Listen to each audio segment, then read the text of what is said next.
வாழா உங்கள் வாழ்வை வாழ. Cheers. Senior Living by Casa Grande. Life begins at 50. ஹாப்பியா, ஹெல்தியா, ஜாலியா ஒரு life. Lanco Harmonia Pavilion Senior Living Apartments at Sri Perambatoor 2 BHK just 49 lakhs. Call 7717273747. வெளியூர் பயணமா ரிசர்வேஷன் கிடைக்கலையா? படிக்கட்டு ஏறி இறங்க ரொம்ப சிரமமா இருக்கா? டிராப் டாக்ஸி புக் பண்ணுங்க. ஒரு வழி கட்டணம் மட்டுமே. டிராப் டாக்ஸி எங்கும் எப்போதும். தினம்தோறும் விளக்கேற்ற நல்ல எண்ணெய் இதயம் நல்லெண்ணெய். சாணக்கிய நேயர்களுக்கு வணக்கம். இது 7 Cents at 7 PM. கடும் பிரச்சனைகளுக்கு மத்தியில் பராசக்தி படம் வெளியாக இருக்கிறது. ஒரு புறம் சென்சார் சிக்கல், இன்னொரு புறம் பார்த்திங்கன்னா ஜனநாயகனுடன் ரிலீஸ் அப்படிங்கிற பிரச்சனை இருந்ததுக்கு மத்தியில் சுமார் 25 சென்சார் கட்டுகள் கொடுக்கப்பட்டு படம் இன்று ரிலீஸ் ஆகியிருக்கிறது. அதில் இடம்பெற்ற சில வசனங்களும் கருத்துக்களும் தற்போதைய அரசியல் சூழலுடன் ஒத்துப்போகின்றன என்ற பேச்சு எழுந்துள்ளது. இது குறித்து என்னிடம் கருத்துக்களை பகிர்ந்து கொள்ள நமது மூத்த உதவி ஆசிரியர் அருண் அவர்கள் நம்மிடம் இணைந்துள்ளார். வணக்கம் அருண். வணக்கம். இந்த பராசக்தி செம்ம வைப்ரண்ட்டான பேர். இதை பற்றி நம்ம ரொம்ப நாளாக பேசியிருக்கோம். நமது ஆசிரியரும் நிறைய பேசியிருந்தார், நிறைய பேட்டிகளும் கொடுத்துருந்தார். பொலிட்டிக்கலி ரெலவெண்ட், இப்போ ரொம்ப வருஷமாகவே ரெலவெண்ட்டான பெயர் அப்படின்றது பராசக்தி. கலைஞர் அவருடைய வசனத்தில் திரு கருணாநிதி அவர்கள் எழுதின வசனம்ன்றது கோவில் இருக்கக்கூடாது என்பதற்காக இல்லை, கொடியவர்களின் கூடாரமாக இருக்கக்கூடாது அப்படின்றதில் உட்பட ஏகப்பட்ட வசனங்கள் அடங்கிய சிவாஜி அவர்களுடைய ஒரு மாஸ்டர் பீஸ் ஃபிலிம். இன்றைக்கும் யூடியூப்லாம் எல்லாத்துலேயும் இருக்குது, படத்தில் எல்லாத்தையுமே அவைலபிளாக இருக்குது. அப்பேற்பட்ட படத்தினுடைய பேர் இருக்கக்கூடிய படம். சிவகார்த்திகேயன் வளர்ந்து வரக்கூடிய ஒரு முக்கியமான நட்சத்திரமாக உயர்ந்து நிற்கிறார். ஒரு ஆக்டர், ஹீரோ அப்படின்றலாம் தாண்டி நட்சத்திரமாக, ஸ்டாராக மாறியிருக்கிறார். அந்த டயர் 1க்கு வந்துட்டாரா அப்படின்னு பேசக்கூடிய அளவிற்கு ஒரு முக்கிய நட்சத்திரமாக வளர்ந்து வருகிறார். அதே போல் பார்த்தோன்னா வெளியீட்டாளர் யார் அப்படின்னா ரெட் ஜெயன்ஸ். பொலிட்டிக்கலி ரொம்ப இம்பார்ட்டண்ட்டான பிளேயர் அவங்க. அதே போல் சினிமா துறையிலும் மிகப்பெரிய பிராண்டாக பார்க்கப்படுகிறது. அப்படி இருக்க இது எல்லா பாக்ஸஸும் டிக்காக பெரிய அளவில் ஃபோக்கஸ். இதெல்லாம் தாண்டி ஜனநாயகனோட நேரடியாக மோதல், டேட்டா அட்வான்ஸ் பண்ணுது. அதற்கு திரு கார்த்திக் உட்பட பலர் விளக்கம் கொடுத்தாங்க. அவரும் வெளியீட்டாளர் தான். அவர் நேற்று நம்மக்கிட்ட விளக்கம் கொடுத்திருந்தாரு. அதே போல் நிறைய பேரும் சொல்லியிருக்காங்க இது தியேட்டர்ஸ் கேட்டது அப்படின்றது. ஏன்னா ஜனநாயகன் முன்னாடி ரிலீஸ் ஆகும்போது இது பின்னாடி வச்சா பாதி நாள் நாங்கள் தேட்டர் வெறும் காலியாக வைக்கிற மாதிரி ஆகும், நாங்கள் அதுக்கு சைன் பண்ணிவிட்டு. ஸோ நாங்கள் 2 படமும் சைன் பண்ணியிருந்தோம்னா வேறு மாதிரி இருக்கும். அப்போயும் 2 ஸ்க்ரீன் வேஸ்ட்டாக போகும். எங்களுக்கு அதனால் ஒன்றா ரிலீஸ் பண்ணுங்க. அப்போ நாங்கள் 50-50 எல்லா நாளும் புக்டாக இருக்கும், எல்லா நாளும் எங்களுக்கு இதாகும், அதனால தான் பண்ணோம் அப்படின்ற மாதிரி. ஆனாலும் அதை தொடர்ந்து சர்ச்சை. வேணும்னே ப்ரீபோன் பண்ணாங்களா? டிஎம்கேவுடைய ப்ரெஷருக்காக, விஜயை கார்னர் பண்ணுறதுக்காக பண்ணாங்களா? சிவகார்த்திகேயன் தன்னை ப்ரெஷர் பண்ணிக்கிறதுக்காக விஜயோடன் மோதினால் நமக்கு பேர் வரும் அப்படின்ட்டு அவர் பண்ணுறாரு அப்படின்னு கூட சிலர் விமர்சனம் பண்ணதை பார்த்தோம். முதல்ல இருந்தே ஒரு ஹைப்டான டாப்பிக்காக இது இருந்தது. தீய சக்தி, தூய சக்தி அப்படின்னு போய் பராசக்தி அப்படின்னு லாஸ்ட் 1 மந்த்தாக பேசிக்கிட்டு இருக்கோம். ஏன்னா ஜனநாயகன் வச்சு தான் ஜனநாயகன் பராசக்தின்னு ஒரு பக்கம் ஜனநாயகனுக்கு சென்சார் இஷ்யூ வர, இதற்கும் சென்சார் இஷ்யூ இருந்து. ஆக்சுவலாக விஜய் அவர்கள் பேசும்போது இதையும் குறிப்பிட்டு தான் மறைமுகமாக சொன்னார்லாம் நிறைய பேர் பேசிக்கிட்டு இருந்தாங்க. ஆமாம், தூய சக்தியா தீய சக்தியா, இது நாம தான் தூய சக்தி, அவங்க தான் தீய சக்தி அப்படின்னு சொன்னது யாரை எங்கே வைக்கணும்னு மக்களுக்கு தெரியும் அப்படின்னு அவர் சொன்னது எல்லாத்தையுமே சிவகார்த்திகேயனுக்கு எதிராக திருப்பினதா நம்ம பார்த்தோம். அது எப்படி விஜய் சிவகார்த்திகேயனை சொல்கிறாரு, சிவகார்த்திகனுடைய நகர்வுகள் எல்லாம் விஜய்க்கு எதிரானது அப்படின்ற மாதிரி அது அப்படி தான் பார்க்கப்படுகிறது, பெர்சீவ் ஆகப்படுது, பரப்பப்படுகிறது, ப்ரொபகேட் பண்ணப்படுகிறது. இப்படி தான் இருக்கக்கூடிய நிலைமையில் ஹைப்டு ஒன். இது இருவருக்குமே லாபம். விஜய் அவர்களுக்கும் லாபம், சிவகார்த்திகேயன் அவர்களுக்கும் லாபம், பராசக்தி டீமுக்கும் லாபம், ஜனநாயகன் டீமுக்கும் லாபம். ஒன்றா இறங்கியிருந்தா. ஆனால் இப்போ ஜனநாயகன் ரிலீஸ் ஆகலை, பொங்கலுக்கு ஆகலை. இப்போ மேல்முறையீடு வரைக்கும், சுப்ரீம் கோர்ட் வரைக்கும் வழக்கு இன்னைக்கு மேல்முறையீடு செஞ்சுருக்காங்க. பராசக்தி இறங்கியிருக்கு. இது நேற்று சொன்னது திரு கார்த்திக் வர்மா சொன்னது போல் இது ஒரு ஜாக்பாட் ஃபார் பராசக்தி. தனியாக வந்திருந்தாலும் 14ஆம் தேதி வந்திருப்பாங்க. அப்புறம் ஜனநாயகன் இருக்குன்றனால ஜனநாயகன் வர்சஸ் பராசக்தின்னு இருந்தது. அப்புறம் அந்த ப்ரீபோன் பண்ணி வந்ததுனால ஒரு வைப்ரண்ட்டாக இருந்திருக்குமே தவிர கலெக்ஷன்ஸ் என்ன ஆயிருக்குன்றது. இப்போ தனியாக சோலோ ரிலீஸ் தனியாக இருக்குது. பெரிய படம் வேறு எதுவும் இல்லை. ராஜா சாஹேப்னு ஒரு தெலுங்கு ஃபிலிம் மட்டும் அது பேன் இண்டியன் ஸ்டைலில் எடுத்திருக்காங்க. அது இருந்தாலும் சிவகார்த்திகேயனுக்கான க்ரௌட் தான் உள்ள தமிழ்நாட்டில் அதிகமாக போகுன்றது தெரிஞ்சது. பொலிட்டிக்கலி ஃப்ளேவர்ட், எலெக்ஷன் சீசன் எல்லாம் இருக்கக்கூடிய ஒரு பெர்ஃபெக்ட்லி டைம்டு ஃபிலிம். யாருக்கான பெர்ஃபெக்ட் அப்படின்றது தெரியல. Yes sir. இப்போ பார்த்தீங்கன்னா இந்த படத்தில் இருக்கிற இந்த படமே ஹிந்தி திணிப்பை பற்றினா அந்த படத்தில் இருக்கக்கூடிய அந்த வசனங்கள், படம் ஆரம்பிக்கிறது பார்த்தீங்கன்னா இந்த அஃபிஷியல் லாங்குவேஜஸ் ஆக்ட் 1965 அது தொடர்பாக ஆரம்பிக்குது. இப்போ ஒரு சீன் வருது என்னென்னா மணி ஆர்டர் ஃபார்ம் எல்லாமே ஹிந்தியில் இருந்தது அப்படிங்கிறது. ஆனால் அதை ஏற்றுக்கிற மாதிரி இருக்கா இந்த மாதிரி இதெல்லாம்? இல்லை, நம்ம இதுக்கு முன்னாடி முக்கியமான விஷயத்தை நம்ம அட்ரஸ் பண்ணி ஆனோம். சென்சார் இஷ்யூ பற்றி இவ்வளோ பெருசாக போயிட்டுருக்கு. ஜனநாயகனுக்கும் சென்சார் கட்ஸில் எவ்வளோ பெரிய இஷ்யூ சுப்ரீம் கோர்ட் வரைக்கும் கேஸ் போயிருக்கு. பராசக்திக்கும் இருந்தது. யூபாரே கடைசியாக நேற்று தான் கிடச்சிது. 25 கட்டு அண்ணா பேசிய டைலாக்லேருந்து, கொடியிலேருந்து, கலர்லேருந்து ஏகப்பட்ட வசனங்கள் அவங்க வந்து மியூட் பண்ணியிருக்காங்க, சிலது ரிமூவ் பண்ணியிருக்காங்க, சிலது ஆல்டர் பண்ணி ரீப்ளேஸ் பண்ணியிருக்காங்க. தீ பரவட்டும் அப்படின்றத நீதி பரவட்டும்னு மாற்றிருக்காங்க.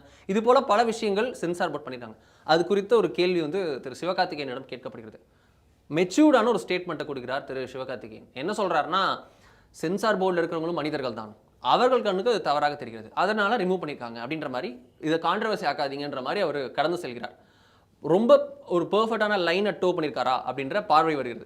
இப்படி தான் அணுகணுமா, எல்லாத்தையுமே வந்து நம்ம சர்ச்சை அப்படி தான் பார்க்கணுமா, நம்ம கலையில் நம்ம இப்படி பார்க்குறோம், நம்ம இன்டர்பிரிட்டேஷன் நம்ம அப்படி, அவங்க இன்டர்பிரிட்டேஷன் அப்படி, இது சர்ச்சை ஆகும்னு சொல்கிறாங்க, ஓகே சர்ச்சையை மட்டும் தூக்குங்க அப்படின்னு சொல்லிட்டு போகிறாங்க அப்படின்ட்டு மூவ் ஆறாரா அப்படின்ற பார்வை இருக்கிறது. இது மெச்சூர்ட் லைன் அப்படின்னு பலரால் பாராட்டப்படுகிறது. இதுதான் வந்து நிற்கிறது. இந்த 25 கட் நீங்கள் சொன்னது தான், அது ஹிந்தி எந்த அளவுக்கு ஹிந்தி திணிப்பு நடந்தது அப்படின்றது இப்போ இருக்கிற கரண்ட் ஜென்ரேஷனில் நமக்கு தெரியுமானா தெரியாது. நம்ம தாத்தா பாட்டிங்கிட்ட போய் கேட்டு, யாரெல்லாம் ஒரு 80-90 வயசில் இருக்காங்களோ அவங்க கிட்ட போய் கேட்டால் மட்டும்தான் ரியல் டைமாக 50களையும் 60களையும் நடந்த ஹிந்தி எதிர்ப்பு தெரியும். ஏன்னா 60களுக்கு அப்புறம் ஹிந்தி எதிர்ப்பு அப்படின்றது ஆட்சிக்கு வந்துட்டாங்க திமுக அப்படின்றப்போ அவங்க எடுத்த போராட்டம், அவங்களே ஆட்சியில் இருக்கும்போது பெருசாக ஹிந்தி எதிர்ப்பு எப்படி போராட்டம் பெருசாக இருக்கும். அதில் இந்த 2020 NEPக்கு எதிராக நடத்தினாங்கல்ல, ஹிந்தி எதிர்ப்பு, ஹிந்தி இது பண்ணாங்க அப்படின்னு, அது போன்ற ஒரு சின்ன போராட்டங்கள் தான். முதல்ல இந்த ஹிந்தி எதிர்ப்பு அப்படின்றது பார்த்தோம்னா அது காங்கிரஸுக்கு எதிரானது தான். காங்கிரஸுக்கு எதிராக நடந்தது தான் ஹிந்தி திணிப்பு போராட்டம்ன்றது. ஹிந்தி திணிப்பு அப்படின்றது நீங்கள் சொன்னதெல்லாம் பார்க்கறதுக்கு முன்னாடி அதோட டைம் லைன் குரோனாலஜியை பார்க்கணும், எப்படிலாம் நடந்திருக்கிறது அப்படின்னு. 1948 மன்னிக்கும் 1937 முதல் முறையாக 35-37 முதல் முறையாக ஹிந்தி எதிர்ப்பு போராட்டம் வெடிக்கிறது. அது வந்து ஒரு 2-3 வருஷத்துக்கு நடக்கிறது. அப்போ பார்த்தோம்னா ராஜாஜி அரசாங்கத்திற்கு எதிராக சுதந்திரத்துக்கு வசனம் வருது. என்னன்னா, படத்தில் முதல்வராக இருக்கக்கூடிய அந்த முதல்வர் கதாபாத்திரம் வந்து 1939 இந்த பிரச்சனை இருக்கு. அதான் 35, 36, 37, 38, 39 அந்த டைம்ல இருந்தால் ஹிந்தி எதிர்ப்புக்கு முதல் போராட்டம், ஹிந்தி எதிர்ப்பு முதல் போராட்டம், ஹிந்தி எதிர்ப்பு 2ஆம் போராட்டம், ஹிந்தி எதிர்ப்பு பெரும் போராட்டம் அப்படின்னு வகைப்படுத்தலாம். இந்த ஹிந்தி திணிப்பு அப்படின்றது இந்த 3த்துலேயும் காங்கிரஸ் ஆட்சி தான் நடக்கிறது. முதல் ஆட்சியில் காங்கிரஸ் சொந்தம் கொண்டாட மறுக்கும் ராஜாஜி அவருடைய ஆட்சி நடக்கிறது. அந்த ஆட்சியில் பள்ளிகளில் ஹிந்தி கட்டாயம் அப்படின்னு வருகிறது. அதற்கு எதிராக போராட்டம் வெடிக்கிறது. நடராசன் தாளமுத்து அப்படின்னு இப்போ கூட நம்ம பார்க்கலாம், தாளமுத்து நடராசன் அப்படின்லாம் பேர் நமக்கு நிறைய இந்த பேர் தெரிஞ்சிருக்கும். அப்படி இருக்க நடராசன் தாளமுத்து அப்படின்னு இருவர் வந்து இறக்கிறார்கள், தமிழுக்காக உயிரை கொடுக்கிறார்கள். உயிர் இழப்பு நடக்கிறது, இருவருடைய உயிர் தியாகம் இருக்கிறது. அடுத்து பார்த்தோம் 1948 to 50 2வது போராட்டம் நடக்கிறது. இந்த 2வது போராட்டம் கொஞ்சம் பெரிய போராட்டம். இது வந்து பார்த்தோம் அப்படின்னா இதுலேயும் வந்து நிறைய இதெல்லாம் நடக்கிறது, அதெல்லாம் ஓடுது. பட் ஆனால் ஃபஸ்ட்டு ஒன்றது தெரிஞ்சுது, 2வதுன்றது கண்டினியூஷனாக பார்க்கப்பட்டது. 3வது போராட்டம் தான் மிகப்பெரிய போராட்டமாக 1965 வெடித்த போராட்டம். மத்தியில் பார்த்தோன்னா நேஷனல் லெவலில் லால் பகதூர் சாஸ்திரி பிரதமர், காங்கிரஸுடைய தலைவராக காமராஜர் அவர்கள், தமிழ்நாட்டில் முதல்வராக பக்தவச்சலம் அவர்கள். இந்த காமராஜ் பிளான் அப்படின்னு வந்து முதல்வரே அவரே ராஜினாமா பண்ணிட்டு போயிட்டார். காமராஜர் அவரே ராஜினாமா பண்ணிட்டு முதல்வர் பதவியை பக்தவச்சலம் அவர்களுக்கு கொடுத்து போயிட்டார். மெட்ராஸ் மாகாணமாக இருந்த நேரத்தில் இது. அப்போ வந்து நடந்த போராட்டம் இது வந்து ஒரு 3 வருஷம் தொடர்கிறது. 65, 66, 67 வரைக்கும் இந்த 2.5 வருஷம் கிட்ட நடந்தது. இதில் இடையே மேலே பிரதமராக இந்திரா காந்தி அவர்களும் வருகிறார். ஸோ இந்திரா காந்தி அவரோட இன்ஃப்ளூயன்ஸில் இருக்கக்கூடிய ஒரு கவர்மெண்ட். லால் பகதூர் சாஸ்திரி அவர் ரொம்ப நெருக்கடி நதியில் ஆட்சியில் இருந்தார். பிரதமராக அவர் ரொம்ப கஷ்டப்பட்டார். இந்திரா காந்தி கிட்ட பார்ட்டி, பட் ஆனால் தலைவராக காமராஜர் அவர்களுமே வந்து இந்திரா காந்தி மேலே அவங்க வந்து ரொம்ப சாஃப்ட் கார்னராக இருந்தார் அப்படின்லாம் பல கதைகள் நம்ம பார்த்துருப்போம். லால் பகதூர் சாஸ்திரி வந்து ஒரு துர்மரணம் நடந்தது நம்ம பார்த்துருக்கோம். அப்படி இருக்கா இந்திரா காந்தி தான் அந்த ஃபுல் எக்கோசிஸ்டமை ரன் பண்ணாங்க. காங்கிரஸ்ன்ற எக்கோசிஸ்டமை ரன் பண்ணது இந்திரா காந்தி அப்படின்னு சொல்லப்பட்ட காலத்தில் ஹிந்தி திணிப்பு நடந்தது, தமிழ்நாட்டில் நடந்தது. முதல்வராக பக்தவச்சலமுடைய ஃபோட்டோஸ்லாம் ஸ்க்ரீன்ஸ்லாம் நமக்கு வந்து பார்த்துருப்போம். இங்கே வேர்ல்ட் ஆஃப் பராசக்திலேயே கூட அவங்க எழுதின லெட்டராக போட்டு இது பக்தவச்சலம் சீஃப் மினிஸ்டர் அப்படின்னு போட்டு கூட டிஸ்பிளே பண்ணியிருந்தாங்க இங்கே வள்ளூர் கோட்டத்தில் போட்டிருந்தப்போ கூட. அப்படி வந்து காங்கிரஸுக்கு எதிரான அந்த கதைக்களம் அப்படின்றது ஒரிஜினல் ஹிஸ்ட்ரி. ஒரிஜினலாக ஹிந்தி எதிர்ப்பு அப்படின்றது 35, 37 வரைக்கும் நடந்த ஒன்று, 48, 50 நடந்தது, 65லேருந்து 67 வரைக்கும் நடந்தது. இந்த 2.5 வருஷம், அந்த 2 வருஷம், அந்த 3 வருஷம், இது எல்லாமே பார்த்தோம் அப்படின்னா காங்கிரஸுக்கு எதிரான நடந்த பெரும் காலம். பெரும் போராட்டம்னு சொல்லக்கூடிய இந்த 65லேருந்து 66 வருஷம் பாதி வரைக்கும் இல்லை 67 வரைக்கும் நடந்த போராட்டம் பார்த்தோம் அப்படின்னா 100 பேர் உயிரிழந்திருக்கிறார்கள். பல இடங்கள்ல வந்து தேன்கனி கோட்டைன்னு சொல்லக்கூடிய இடங்கள்ல இருந்து பிரிட்ஜு மேலே எரிச்சதுலேருந்து சூசைட், அவங்களே வந்து எண்ணெய் ஊற்றி தற்கொலை பண்ணுது அப்படின்னு ஏகப்பட்ட உயிர் மொழிபெயர் தியாகிகள்னு இன்றைக்கும் நம்ம கொண்டாடுறோம். அவங்கெல்லாம் வந்து இது பண்ணாங்க. ஏன் அப்படின்னா ஹிந்தி கட்டாயமாக்கப்பட்டது, அதுதான் திணிப்பு. இப்போ எல்லாம் ஹிந்தி திணிப்புன்ட்டு மோடிக்கு எதிராக குரல் கொடுக்குறாங்க. பிரதமர் மோடி எங்களுக்கு ஹிந்தி திணிக்காதீங்க அப்படின்னு. முதல்ல அவரே ஹிந்திக்காரர் கிடையாது, அவரே குஜராத்தி. ஒரிஜினல் ஹிந்திக்காரங்க அங்கே இருக்காங்க பாருங்க, அவங்க வந்து திணிச்சது அப்படின்றது தான் இந்த கதைக்களம். ஹிஸ்ட்ரியும் அதுதான். நீங்கள் சொன்ன போஸ்ட் ஆஃபீஸ் அதில் அது வந்து பல இடங்கள்ல இருக்கிறது. நம்ம வந்து 2025 இருந்துக்கிட்டு நம்ம உட்காந்துட்டு அப்படி நடந்ததான்னா நம்ம கிட்ட ஆதாரம் இல்லை. பட் ஆனால் ஹிந்தி திணிப்பு எல்லா எல்லைகளையும் தொட்டது அப்படின்றது தான் நமக்கு தெரியக்கூடிய 60களில் நடந்த விஷயம். இப்போ பார்த்தீங்கன்னா நீங்கள் சொன்னது போலவே படத்தில் வந்துட்டு இந்திரா காந்தி தோற்றமுடைய ஒரு பெண்மணியோட கேரக்டர் வரும். அவர்கிட்ட தான் சிவகார்த்திகேயனே போய் முறையிடுற மாதிரி வரும் கடைசியில். அதில் கூட ஏதோ ஹிந்தி அரக்கி அப்படின்லாம் போட்ட மாதிரிலாம் ஏதோ ஒரு பேனர்ஸ்லாம் இருந்ததெல்லாம் பார்த்தோம்.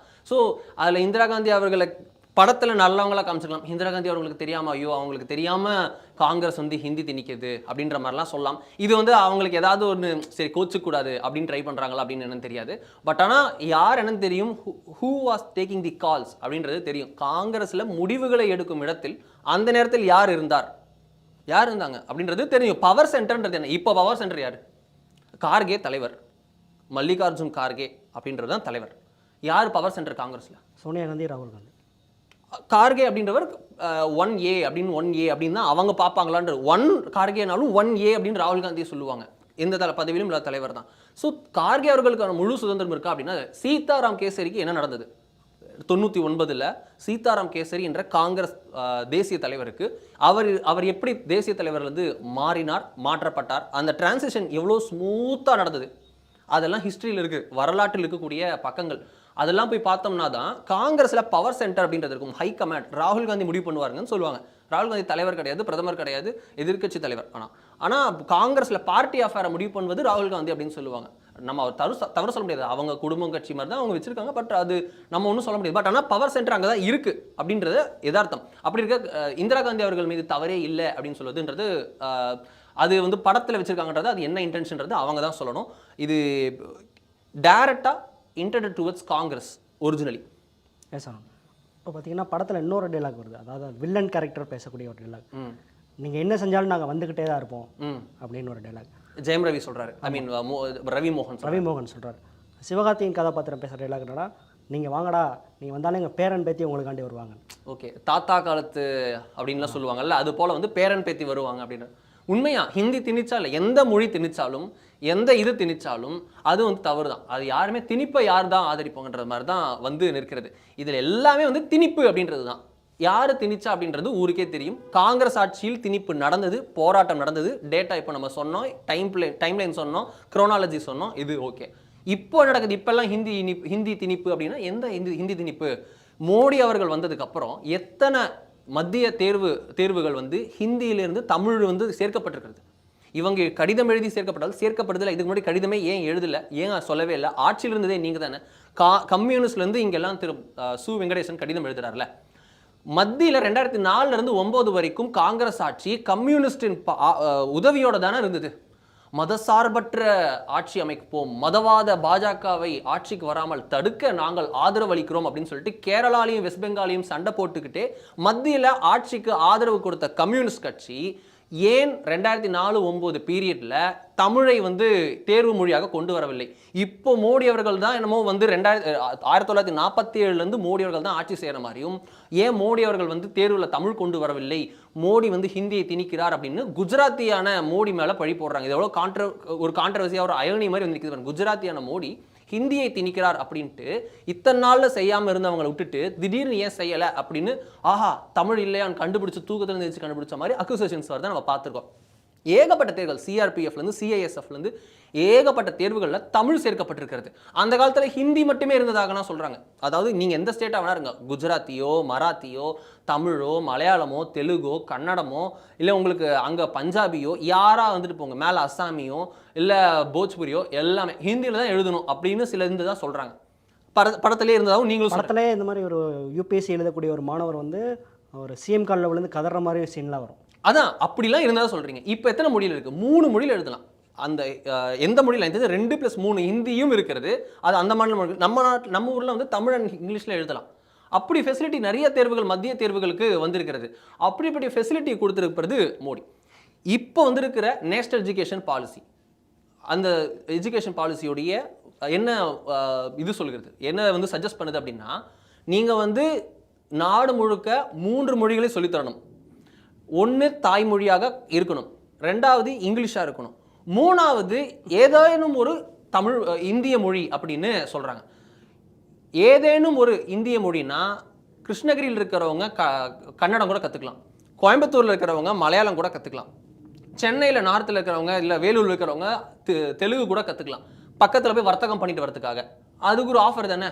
ஒரு பிளேட்டில் ஒன்று வைக்கும் போது அது திணிப்பு அப்படின்னு சொல்ல முடியும். பக்கத்தில் வைக்கிறாங்க, பிளேட்டில் இல்லை, பக்கத்தில் ஒன்று வைக்கிறாங்க, வேணும்னா எடுத்துக்கோங்க அப்படின்னு, இதில் எது வேணால் எடுத்துக்கோங்க அப்படின்னு சொன்னால் அது எடுத்து திணிப்பா இல்லை இனிப்பா, அது அப்படி தான் பாயிண்ட்டு. ஸோ அது வந்து அவங்க தான் இது பண்ணணும். இதுக்கு முன்னாடி ஒரு தேசிய கல்விக் கொள்கை ஒன்று வந்தது ராஜீவ்காந்தி அவர்கள் பீரியடில். அப்போது ஹிந்தி திணிக்கப்பட்டது, அப்போது ஹிந்தின்றது கட்டாயமாக்கப்பட்டது. இப்போ மோடி அவர்கள் கொண்டு வந்த கல்விக் கொள்கையில் ஹிந்தி திணிப்பு இருந்ததா? ஏதேனும் ஒரு இந்திய மொழி, அது ஹிந்தியாக இருக்கட்டும், மலையாளமாக இருக்கட்டும், திராவிட மொழி தானே, தமிழ் தான், ஹிந்தி தான் தப்பு, திராவிட மொழியாக இருந்துட்டு போட்டுமே, ஏதேனும் ஒரு திராவிட மொழியை கற்ப ஏன் திராவிட சிந்தனையாளர்கள் எதிர்க்கிறார்கள் அப்படின்றது அவங்களுக்கான கேள்வி. நான் வந்து கன்னடம் கற்றுக்கிறேனே, நான் வந்து தெலுங்கு கற்றுக்கிறேனே, நான் என்னுடைய மலையாளத்தை கற்றுக்கிறேனே அப்படின்ட்டு நான் ஒரு திராவிடனாக யோசிக்க கூட இந்த திராவிட அரசு தயங்குறதா அப்படின்ற கேள்விகள்லாம் வந்து நிற்கும். இதெல்லாம் எழுப்பியிருக்காங்க நிறைய பேர். ஒரு திராவிட மொழியை கற்றுக்கொள்கிற ஒரு தப்பா, நான் அறிந்த மொழிகளிலே அப்படின்னு சொல்லிட்டு பாரதி சொல்கிறேன்னா நிறைய மொழி கற்றுக்கிட்டதுனால தானே தமிழ் மொழி சேர்ந்ததுன்னு சொல்கிறாரு. நிறைய மொழி கற்றுக்கல என்ன தப்பு? சரி, தமிழ்நாட்டில் ஹிந்தி ஸ்கூலே இல்லையா, ஹிந்தியே கற்றுக்க கொடுக்கப்படுது இல்லையா? ஆனால் பிரச்சார சபா, ஹிந்தி பிரச்சார சபா தனித்து பார்த்துட்டு பிரைவேட் ஸ்கூல்ஸில் எத்தனை இடத்துல இருக்குது? எல்லா தனியார் ஸ்கூல்லையும் இருக்குது, எல்லா தனியார் ஸ்கூல்லையும் இருக்குது. ஃப்ரெஞ்சு சொல்லித்தராங்க, ஜாப்பனீஸ் சொல்லித்தராங்க, ஜெர்மன் சொல்லித்தராங்க. எதுக்கு அப்படின்னா எக்ஸ்ட்ரா லாங்குவேஜ், எக்ஸ்ட்ரா சர்டிஃபிகேட் இருந்தால் நான் வேலை வாங்கிக்கிறேன், எக்ஸ்ட்ரா இது பெனிஃபிட் தான், கம்யூனிகேஷன் தானே அப்படின்ட்டு பார்க்குறாங்க. இதனால எந்த மொழியும் சரி, தமிழ் இருந்தால் எல்லாரும் கரெக்டாக தமிழ் பேச பழகிறோமா அப்படின்னா அதுலேயும் தமிழ்லையும் ப்ராப்ளம் இருக்குது. அமைச்சர்லேருந்து எம்எல்ஏலேருந்து எத்தனை பேர் தமிழ், அந்த ஒருத்தர் எழுதின வீடியோலாம் நம்ம பார்த்துருக்கோம், அவங்க தப்பாக எழுதினாங்க அப்படின்ற மாதிரிலாம். எல்லாமே இம்ப்ரூவ் ஆகணும், எல்லாருமே எல்லா மொழியும் நல்லா கற்றுக்கணும், எல்லாரும் நல்லா வர்த்தகம் பண்ணணும், எல்லாம் நல்லா பிழைக்கணும், எல்லாம் நல்லா முன்னேறணும், இப்படி பேசுகிறது ரொம்ப ஒரு லாஜிக்கலாக பாசிட்டிவிட்டியாக இருக்கும். அதை விட்டுட்டு ஹிந்தி திணிப்பு அப்படின்னு ஒரிஜினல் ஹிந்தி திணிப்பை எதிர்க்கணும். நாளைக்கே ஒரு ஆர்டர் வந்து எல்லோரும் ஹிந்தி கற்றுக்கொண்டே ஆக வேண்டும், ஹிந்தி மட்டும்தான் கற்றுக்கொள்ளணும், மற்ற மொழிகளுக்கெல்லாம் தடை அப்படின்னு வந்தால் அது எல்லாமே வந்து எதிர்க்கணும். இப்போ வந்து ஹிந்தி வருகிறது அப்படின்னா ஒரு ஆப்ஷனில் வச்சுருக்காங்க அப்படின்னா அது எப்படி எதிர்க்கிறாங்க அப்படின்றது பல கேள்விகள் எழுகிறது. இதுதான் காங்கிரஸின் ஹிந்தி எதிர்ப்பாக வந்து நிற்கிறது. Yes sir. இப்போ இந்த காங்கிரஸின் ஜனநாயக ஆதரவு பராசக்திக்கான எதிர்ப்பாங்கிறத பார்க்குறதுக்கு முன்னாடி நேற்று முதல்வர் ஸ்டாலின் அவர்கள் போட்ட ஒரு பதிவு, அதாவது சிபிஐ, இடி, ஐடிஐ போல சென்சார் போர்டும் பாஜகவின் புதிய ஆயுதமாக மாறிவிட்டது அப்படிங்கிற ஒரு பதிவு போட்டிருந்தாரு. அது ஜென்ரலாக போட்டாரா இல்லை பராசக்திக்காண்டி போட்டாரான்னு தெரியும். இது கூடியும் அது கனெக்ட் ஆகும். காங்கிரஸ், ஜனநாயகன், திமுக, பராசக்தி, சென்சார் போர்டு, பிஜேபி, இப்படி தான்.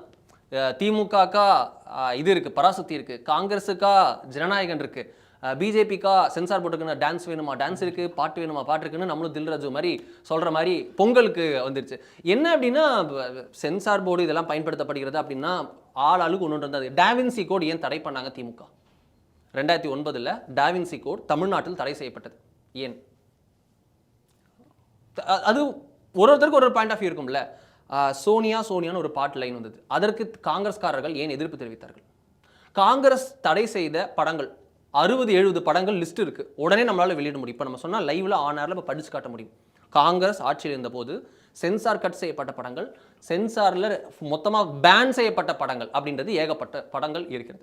எமர்ஜென்சி படத்திற்கு காங்கிரஸ் எத்தனை எதிர்ப்பு கொடுத்தது? இப்போ எமர்ஜென்சி கங்கனா ரனாவத் நடிச்சிருந்தாங்க, அந்த படத்துக்கு எத்தனை காங்கிரஸ் இருக்குது? அங்கே ஜனநாயகம்லாம் இல்லையா? அவங்கள பற்றி பேசினா இது வரும், இவங்களை பற்றி பேசணும். இங்கே படத்திற்கு தடை இல்லை.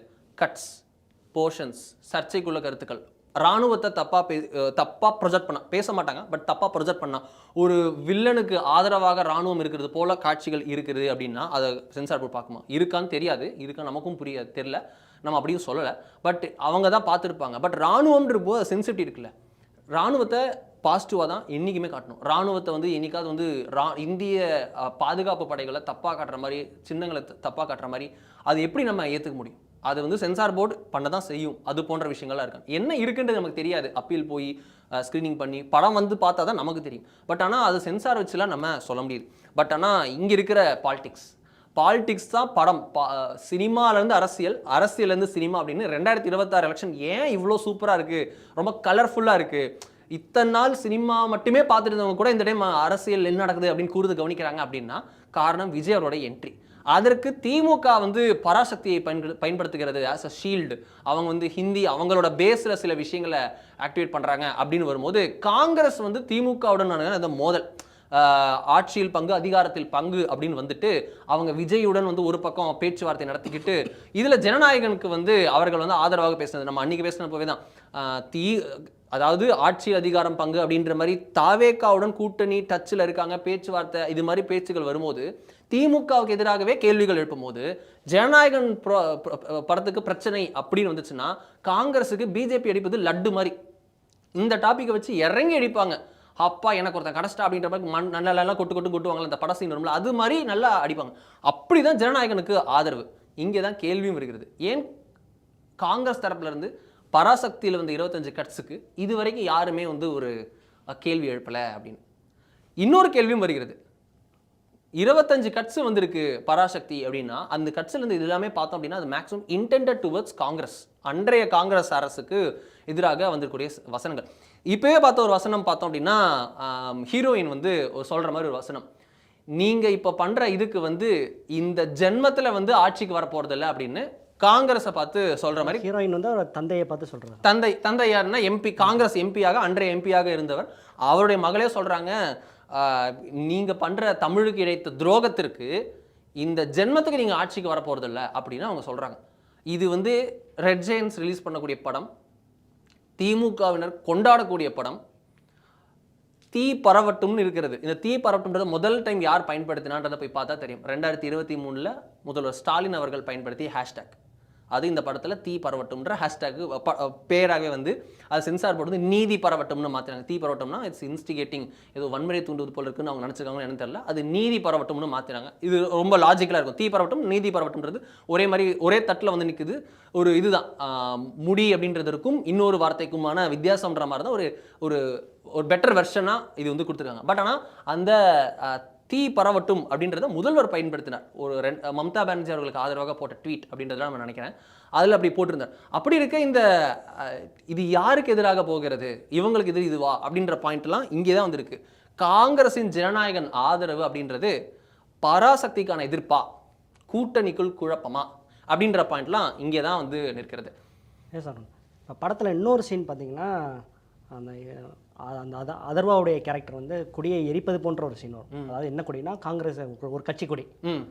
அதை வந்து லாங் ஷாட்டில் பார்க்கும்போது காங்கிரஸ் கொடியில் இருக்கிற அந்த 3 வண்ணங்கள் அப்படியே இருக்கிறது. க்ளோஸ்அப்பில் அதை எரிக்கும் போது பார்க்கும்போது பார்த்தீங்கன்னா அந்த காவி நிறம் மட்டும் மாற்றப்பட்டு நீல நிறமாக மாற்றப்பட்டுள்ளது. இது வந்து பிரச்சனை வந்துடக்கூடாது கூட்டணியில் அப்படிங்கிற மாதிரி கொண்டு வரப்பட்டதா? அது நமக்கு எல்லாமே தெரியாது. பட் ஆனால் அவங்க இவ்வளோ காமிச்சிருக்காங்கன்றதே நமக்கு வந்து இதாக இருக்குது. அதில் பக்தவத்சலம்னு காமிச்சதே பெரிய விஷயம். பக்தவத்சலம்னு அந்த உங்களுக்கு இங்கே வேர்ல்ட் ஆஃப் பராசக்தியில் டிஸ்பிளே பண்ணதுலேருந்து உள்ள படத்தில் இருக்கான்னு தெரியல, இருந்த மாதிரி தெரியல. சிஎம்மாக பக்தவத்சலம் அந்த டைம் பீரியட் சூஸ் பண்ணதுலேருந்து ரெட் ஜெயின்ஸ் அதை வெளியிட்டு அதுக்காக பண்ணுறதுல இருந்து அது எல்லாமே வந்து பெரிய சிக்னிஃபிகண்ட்டான மூவ். இது வந்து காங்கிரஸ் கூட சண்டை வரும்னு எக்ஸ்பெக்ட் பண்ணி அவங்க இந்த சீன்ஸ்லாம் வச்சுருப்பாங்களா? அதுக்காக சிவகார்த்திகேயன் நடிச்சிருப்பார் அப்படிலாம் கிடையாது. சிவகார்த்திகேயன் வந்து அந்த லைனுக்காக நடிச்சிருப்பார். எனக்கு இது மாதிரி படம் பண்ணணும், பீரியாடிக் ஃபிலிம் பண்ணணும், நான் கொஞ்சம் 1960s போய் நடிக்கணும், எனக்கு இது போலையும் நான் ப்ரொஜெக்ட் பண்ணேன். ஏன்னா அவர் ரெமோவும் நடித்தவர், ரெமோவில் அப்படி லேடி கெட்டப்பு போட்டு நடிச்சிருவார். ஸோ அவர் டிஃப்ரெண்ட்டாக ட்ரை பண்ணுவோம். நான் மாஸ் கமர்ஷியல் மட்டும் இல்லை, இது மாதிரி நான் பண்ணுவேன் அப்படின்னு அவர் ட்ரை பண்ணியிருக்கலாம். ஸோ நம்ம அவரை இது சொல்கிறாங்க, டேரக்டர் இப்படி பண்ணுறாங்க அப்படின்னு நம்ம சொல்லலை. பட் ஆனால் இந்த சீன் அவங்களுக்கு அது அமைஞ்சிருச்சு. அந்த படத்தை ரிலீஸ் பண்ணவங்க இதுவும் அந்த லைனும் ரிலீஸ் டைமும் எதிராளியாக இருப்பவர்களும். படம் வந்து ஜனநாயகனுக்கு எதிரி, கதைக்களம் வந்து பிஜேபிக்கு எதிரி, என்டிஏ கூட்டணிக்கு எதிரி அப்படின்ற மாதிரி திமுக அமைஞ்சிருச்சு. இந்த பொங்கல் காலத்தில் அமைஞ்சிருச்சு. ஸோ அப்படி இருக்கு. இது நம்ம பராசக்திக்கு இது பார்க்கும்போது காங்கிரஸ் திமுக கூட்டணிக்குள்ள தான் இது திருப்பி பாயிண்ட் வருது. அவங்களுக்குள்ள சீட்டு அதிகாரம் மோதல். அவங்க கடைசியாக ஆட்சியை பிடித்தது காங்கிரஸ் ஆட்சியில் இருந்தது இந்த படம் கதைக்களம் நேரம் தான் நேரம். அதற்கு முன்னாடி 67 அதான் அந்த நேரம் அவங்க அதுதான் அவங்க ஆட்சி. 65 தான் காங்கிரஸின் கடைசியாக ஆட்சியில் இருந்த நேரம். இப்போ படம் ரிலீஸ் ஆகுது. இது திமுகவுடன் கூட்டணி. திமுக தான் காங்கிரஸை ஆட்சியிலிருந்து அகற்றிய கட்சி, காங்கிரஸுக்கு எதிராக பேசிய கட்சி. இது நிறையா அண்ணாச்சி விலை என்னாச்சு அப்படின்னு மாதிரி ஒரு ரைமிங் டைமிங்காக போட்டு சிங்காரச்சிட்டு சிவந்த ரோஜா முட்டுன்ற மாதிரிலாம் அன்றைக்கே வந்து திமுக வந்து பேசிதான் வசனங்கள் காங்கிரஸுக்கு எதிராக பேசிதான் வளர்ந்த கட்சி திமுக. காங்கிரஸுக்கு எதிராகவே களமாடி வளர்ந்தது தான் திமுக. அந்த கட்சி நீ கூட்டணியில் இருக்கு, அடிச்சுக்கிட்டு பிடிச்சிக்கிட்டு இருந்தாலும் கூட்டணியில் இருக்கு. இப்பயும் நாளைக்கும் தொடரலாம், நாளைக்கே தொடரலாம். அது அரசியல் அசால்ட்டு எப்படின்னு தொடச்சிட்டு நம்ம கூட்டணி தான், மதசார்பற்ற ஆட்சி அமைக்குவோம் நாங்கள் பண்ணுவோம் அப்படின்னு சொல்லிட்டு அவங்க இது பண்ணிட்டு போயிடுவாங்க. அவங்களுக்கு இப்போ இருக்கிற டீல் என்னதுன்னா அதிக சீட்டு, அந்த 40 அப்படின்ற நம்பர் 40ன்ற மாதிரி கேட்குறாங்க. போன டைமை விட எக்ஸ்ட்ரா கேட்குறாங்க, ஆட்சியில் பங்கு அப்படின்றது. அதற்காக ஒரு ஃப்ரிக்ஷன் ஓடிட்டு இருக்கு. அவங்க சரி செய்வாங்களா என்னன்றது தெரியாது. பட் ஆனால் இந்த ஜனநாயக பராசக்தி அப்படின்றது காங்கிரஸ் திமுகவுக்கான பேட்டில் ஃபீல்டாக மாறி இருக்கிறதா, இவங்க அவங்களையும் அவங்க இவங்களையும் அப்படின்னு படத்தின் மூலமாகவே திமுக மெசேஜ் சொல்வது போலவும், படத்திற்கு ஆதரவு தெரிவிப்பது போல இன்னொருத்தருக்கு மெசேஜ் சொல்வது போலவும் காங்கிரசும் திமுகவும் தங்களுக்குள் மோதிக்கின்றனவா, கூட்டணி உடைகின்றனவா அப்படின்ற பேச்சு இந்த இடத்துல தான் வருது. இங்கே தான் திமுக வர்சஸ் காங்கிரஸ் அப்படின்னு வரும்போது இவங்க என்ன போகுது, பராசக்தியா ஜனநாயகனா அப்படின்னு வரும்போது தான் நம்ம ஆசிரியர் வந்து இது பற்றி முன்னாடியே ஒரு டைம் சொல்லியிருந்தார். என்ன சொல்லியிருந்தாருன்னா இந்த விஷயம், இந்த கதைக்களம் எல்லாமே இவங்களுக்குள்ளதான் அப்படின்ற மாதிரி என்ன சொல்லியிருந்தார் அப்படின்றத இப்போ பார்க்கலாம். கமலுக்கும் ரஜினிக்குமே நடந்திருக்கு, அஜித்துக்கும் விஜய்க்குமே நடந்திருக்கு, இந்த மாதிரி நிறைய நடந்திருக்கு. இப்போ விஜய் கூட போட்டி போகிற இடத்துக்கு நடந்திருக்கிறாருன்னா சிவகார்த்திகேயனுடைய வளர்ச்சியை நம்ம பார்க்கணும். நமக்கு வந்து என்னன்னா அடுத்து இப்போ வந்து ரஜினி படத்தோட சேர்ந்து விஜய் படம் வருது அப்படின்னு சொல்லி சொல்லும் போது விஜய் எவ்வளவு தூரம் வளர்ந்துட்டாரு அப்படின்னு பார்க்கணும். இப்போ விஜய் வந்து ஒரு பெரிய ஸ்டாரா நிற்கிறார். இப்போ அவருக்கு இணையா சிவகார்த்திகேயன் படம் வந்து நிற்குது அப்படின்னு சொல்லி ஒரு பேசு பொருளா மாதிரி இருக்கு. சிவகார்த்திகேயனோட ரொம்ப பிரில்லியண்டான பியூட்டிஃபுல்லான வளர்ச்சி. தனிப்பட்ட முறையில் எனக்கு ஒரு பெரிய சந்தோஷம். அவர் வந்து இந்த அளவுக்கு வந்து ஒரு காமெடி நடிகரா, ஒரு தொலைக்காட்சியில போட்டியாளரா, அப்புறம் ஒரு துணை நடிகரா அப்படி இருந்து ஒரு நடிகரா மாறி இன்னைக்கு ஒரு நட்சத்திரமா ஒரு ஸ்டாரா வளர்ந்துருக்கிறது வந்து தனிப்பட்ட முறையில் அவர் மாதிரி ஒரு எளிய குடும்பத்தை சேர்ந்த ஒரு நல்ல குடும்பத்தை சேர்ந்த ஒரு அற்புதமான வளர்ப்பு இந்த அளவுக்கு உணரும்னு எனக்கு ஒரு பெரிய தனிப்பட்ட முறையில் ஒரு பெரிய மகிழ்ச்சி, சந்தோஷம். அதான் நம்ம ஆசிரியர் சொன்ன கருத்து தான். இந்த படம் அப்படின்றது முழுக்க காங்கிரஸுக்கு எதிராக எடுக்கப்பட்ட படம், அன்றைய காங்கிரஸுக்கு எதிராக. இதுக்கப்புறம் காங்கிரஸ் எப்படி சொல்றாங்க, ஆட்சிக்கு இனிமேல் வரவே முடியாது, நீங்க தமிழுக்கு பண்ண துரோகத்துக்கு இனி எந்த ஜென்மத்தில் ஆட்சிக்கு வர முடியாது அப்படின்னு சொல்லியிருக்காங்க. காங்கிரஸ் கூட்டணியில் இருப்பது திமுக. யாருக்கு சொல்லிக்கிறாங்க பாஸ், அது கண்ணாடி அப்படின்னு சொல்றாங்களா? உடன் இருப்பது யார்? அதெல்லாம் கூடாய் நட்பு அப்படின்ற எல்லாருக்கு முன்பு சொன்னது இன்னைக்கு ரெலவெண்டா இல்லை திருப்பி வர இருக்கிறதா? இது போல நிறைய விஷயங்கள் இருந்து கொண்டே இருக்கிறது. இதுதான் இன்றைய இது. இப்போ இன்னொன்று பார்த்தீங்கன்னா, நேற்று முதல்வர் ஸ்டாலின் அவர்கள் போட்ட பதிவு, அந்த பாஜகவின் புதிய ஆயுதம் சென்சார் போர்டு அப்படிங்கிற பதிவுக்கு வந்து காங்கிரஸ் எம்பி திரு மாணிக்கம் தாக்கூர் அவர் போட்ட பதிவு சூப்பர் அண்ணே, நீங்கள் சொன்னது கரெக்டு. ஆனால் நாங்கள் சொன்னால் இதை வந்து எங்களை வந்து ஐடி இங்கே வந்து கலாய்க்கிறாங்க, கூட்டணி விட்டு வெளியே போக சொல்கிறாங்க அப்படின்லாம் சொல்லியிருக்கு. அதுதான், அது ஒரு ஃப்ரிக்ஷனாட்ட போய்கிட்டே இருக்குது. டிஎம்கே உடைய ஆதரவாளர்கள் காங்கிரஸை நேரடியாக அடிக்கிறாங்க. இப்போ இல்லை, பீகார் எலெக்ஷன் ரிசல்ட் வந்தப்போ கேட்டது 117, உங்களுக்கு 10 சீட்டே அதிகம் அப்படின்ற மாதிரி ஒரு முக்கிய தலைவருடைய மகனே போட்டிருந்தார். திமுகவுடைய தலைமையில் இருக்கக்கூடிய முக்கிய தலைவர்களில் தலைமையின் குரலாக இருக்கக்கூடிய ஒரு முக்கிய தலைவருடைய மகனே போட்டிருந்தார். திரு ஆர்எஸ் ஒரு மகன் வரையே போட்டிருந்தார். அந்த பதிவிலிருந்து பார்க்குறோம், பீகார் எலெக்ஷனில் அதிக சீட்டு வாங்கிட்டு சொற்பமாக ஜெயித்த உடனே அங்கே ஆர்ஜேடியே வாஷ் அவுட்டு. அப்போ காங்கிரஸ் எந்த நிலைமையில் இருந்திருக்கும், 2, 1, 3 அப்படின்னு தேங்கிட்டு இருக்கும் போது அங்கே பீகார்லேயும் உங்களை ஜெயிக்க முடியல, உங்களுக்கு இங்கே இது 117 கேட்குதா அப்படின்னு கிரீஷ் ஷோடங்கர் மேலிட பொறுப்பாளர் 117 சீட்டில் நாங்கள் கான்சென்ட்ரேட் பண்ணுவோம், half ஆஃப் த மார்க்கில் நாங்கள் கான்சென்ட்ரேட் பண்ணுவோம்னு சொன்ன கருத்திற்கு இவர் வந்து அப்படி பதில் எடுத்திருந்தார். அப்போ அவர் போன்றவரை அடிக்கும்போது, முக்கிய பர்சனே அடிக்கும்போது சைபரில் இருக்க சைபர் வார் ரூம்ஸ் அதே போல் இவங்கெல்லாம் வந்து அடிக்க மாட்டாங்களா என்ன? அது எல்லா கட்சியிலையும் இருக்கக்கூடிய ஒரு ஐடி டீம், அவங்க வந்து ஐடி டீம்ன்றதை தாண்டி திமுக அனுதாபிகளாக இருக்கக்கூடியவர்கள் அவர்கள் எல்லாமே கூட காங்கிரஸை டார்கெட் பண்ண தானே செய்வாங்க.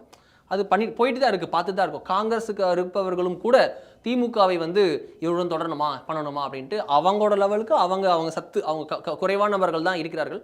அவங்க லெவலுக்கு டிஎம்கேவையும் டார்கெட் பண்ணுறாங்க. பட் டிஎம்கேவுடைய சோஷியல் மீடியா ஆர்மி அதோடைய மேக்னிடியூட் பெருசு, அவங்க வந்து காங்கிரஸை பெருசாக டார்கெட் பண்ணுறாங்க. அதுதான் திரு மாணிக்கம் தாக்கூர் அவருடைய வார்த்தைகளில் வந்தது, அதோட வெளிப்பாடு தான். சார், இப்போ படத்தினுடைய ஒரு இறுதி சீன், கடைசி கிளைமேக்ஸ்க்கு அப்புறம் நடக்கிற ஒரு சீன் வருது. என்னென்னு பார்த்தீங்கன்னா, மறைந்த முன்னாள் முதல்வர் அண்ணா அவர்கள் இருமல் கொள்கை மசோதாவை தாக்கல் பண்ணுற மாதிரி ஒரு சீன். அதான் இதெல்லாமே வரும் படத்தில். அந்த படத்தில் கதைக்கிழமை அதுதான்றனால அது எல்லாமே வந்திருக்கிறது.